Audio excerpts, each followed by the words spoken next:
is a violent, brutal sport. This is the knockout that ended Friday night's fight in Edmonton and may have been the blow that killed Tim Hague.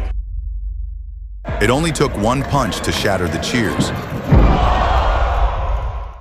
to hush the chants that echo through a boxing ring like a hymn to courage. One punch, a single, devastating uppercut, brought down more than a fighter. It brought down a teacher, a father, a friend. It left a little boy without his hero and left an entire community asking, was it worth it? Tim Hague was never just a fighter. Long before his name appeared on UFC fight cards or boxing posters, he was Mr. Hague, the soft-spoken English teacher who walked the halls of École Bellevue School in Beaumont, Alberta. He was the gentle giant who loved Shakespeare as much as he loved a good scrap. The man who would get knocked out on Saturday and show up to teach his grade 5 students on Monday with a smile and a black eye. Born in Boyle, Alberta in 1983, Tim's childhood was marked by the grit and warmth of small-town Canada. He grew up in a family that knew hard work and struggle. He fell in love with mixed martial arts in his 20s, chasing the dream that so many young fighters do. A shot at greatness, a chance to stand under bright lights with his fists raised high.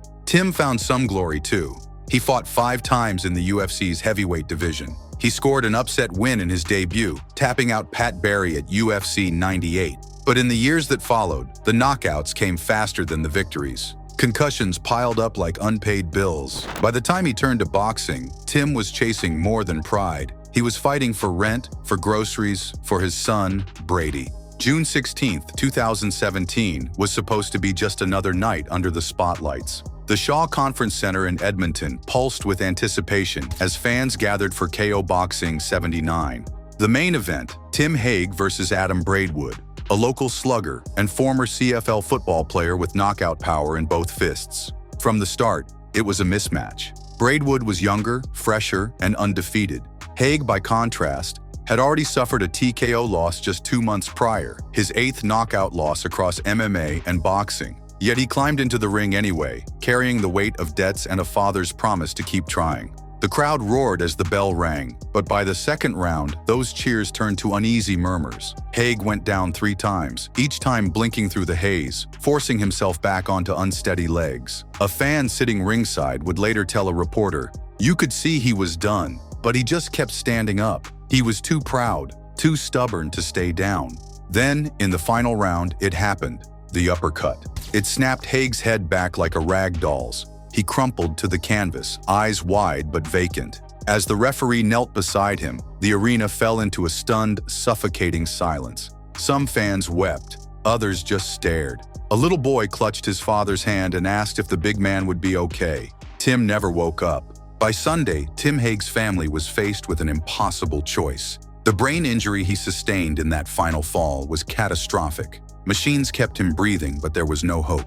His brother posted the news on Facebook. Tim has passed away. He was surrounded by family, listening to his favorite songs. We miss him so greatly. In the hours that followed, social media became a candlelight vigil of its own. Fans from across Canada and around the world shared memories. "He once gave me his fight gloves after a loss," one fan wrote. "He said he didn't win tonight, but hoped I would win my own battles. Rest easy, champ." A fellow fighter tweeted, "Tim Hague was the guy who would lend you gas money when you needed it. He didn't deserve this. No fighter does." In his classroom, students placed flowers on his desk, some bringing in cards that read, "We will miss you, Mr. Hague. You were our hero." For Brady, just 6 years old, the world suddenly felt colder, emptier. The father who once lifted him onto his shoulders at the zoo was gone, the same shoulders that had carried so much for so long. Edmonton's combat sports community reeled. Promoters, coaches, and fighters alike wondered how they had let one of their own step into that ring in the first place. A parent in the audience that night would later say, "You never think you're watching someone's final moments when you buy a ticket, but now I can't get that sound out of my head. That final punch." As grief gave way to anger, questions emerged. How was Tim even allowed to fight? He had been knocked out multiple times before, 5 times in MMA alone, and more in training. He had reportedly told his doctor about ongoing headaches and a concussion in sparring weeks before the fight. An investigation revealed troubling lapses. The Edmonton Combative Sports Commission, responsible for fighter safety, approved Tim to fight without requiring updated medical imaging or a neurological exam. Critics pointed out that, in other jurisdictions, a fighter with Tim's record would likely have been denied a license. Dr. Pat Reed, the commission's head, resigned amid outrage. Alberta's government responded by suspending Edmonton's entire Combative Sports Commission. A moratorium on future combat events in the city was announced, citing the need for stricter protocols. Tim's family later filed a lawsuit against the city for negligence. They claimed that the commission failed to ensure Hague's safety despite clear warning signs. In court documents, they painted a picture of a man who should have never been allowed to fight that night. Tim Hague's death did not happen in a vacuum. It was the culmination of a culture that romanticizes toughness, that praises fighters for pushing past their limits, for standing up when they should stay down. Repeated head trauma is no secret in combat sports. The stories are there. Muhammad Ali, who gave the world poetry in motion but paid with Parkinson's, countless NFL players living with CTE, boxers whose names we only remember because of how they fell. Yet, for all the gloves and wraps and weigh-ins, protections are still too often paper-thin. Fighters can be their own worst enemies, refusing to quit out of pride, fear, or desperation. Commissions and promoters, driven by ticket sales, sometimes look the other way. Tim Hague's death asks us to see the human cost behind the spectacle. It begs a simple question: how many more? How many more young boys will lose their fathers? How many more mothers will bury their sons before we say the risk is too high? For those who knew Tim best, his legacy isn't about how he fell, but how he lived. He was the gentle giant who read bedtime stories in the same booming voice he used to call out opponents in the cage. The teacher who would show up at a student's hockey game on a snowy Saturday just to cheer them on. A friend recalled, he'd get punched in the face all night, then take the guy out for a beer afterward. That was Tim. He never held a grudge. He loved country music, old cars, and road trips through the Alberta countryside.